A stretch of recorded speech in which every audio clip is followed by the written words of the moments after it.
The United States and Cuba have agreed to restore diplomatic relations, ending a half-century stalemate. The historic thaw comes amid an exchange of imprisoned spies, opening of embassies in each other's countries, and an easing of some restrictions on commerce. U.S. President Barack Obama made the dramatic announcement on Wednesday. Today, America chooses to cut loose the shackles of the past, so as to reach for a better future.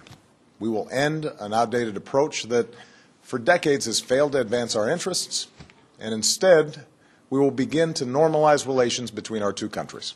Despite this progress, the renewal of bilateral ties does not include lifting the U.S. trade embargo that has been enforced for more than 50 years. That is codified in legislation and needs congressional approval. Obama says he will seek the approval, but will likely face a struggle in Congress. Obama called the historic shift the end of an outdated approach to U.S.-Cuban relations.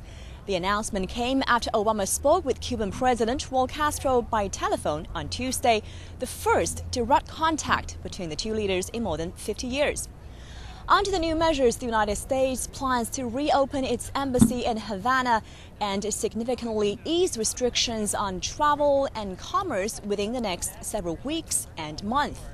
We propose that the U.S. government takes mutual steps to move towards normalization of ties between our countries, based on the principles of international law and the UN Charter.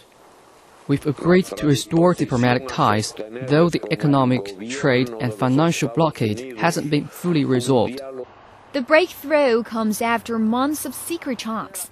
A crucial step is a prisoner swap involving 3 Cubans and an unnamed U.S. intelligence agent imprisoned for 20 years in Cuba.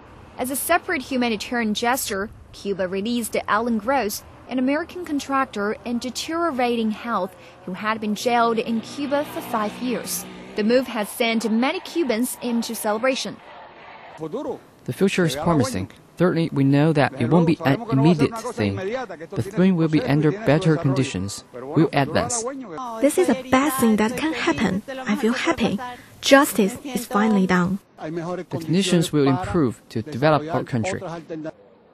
Bilateral ties between Washington and Havana plunged after the 1959 revolution that brought Raul Castro's older brother, Fidel Castro, to power. Washington broke diplomatic relations with Havana 2 years later. The United Nations Secretary General has hailed efforts by the U.S. and Cuba to normalize relations. He says both presidents have taken a very important step. I heartily welcome today's development. I sincerely hope that these measures, this announcement, will help to expand further the exchanges between the two peoples who have been separated quite a long time. United Nations stands ready to help both countries to cultivate their good neighborly relations. This is CNC World, a new perspective.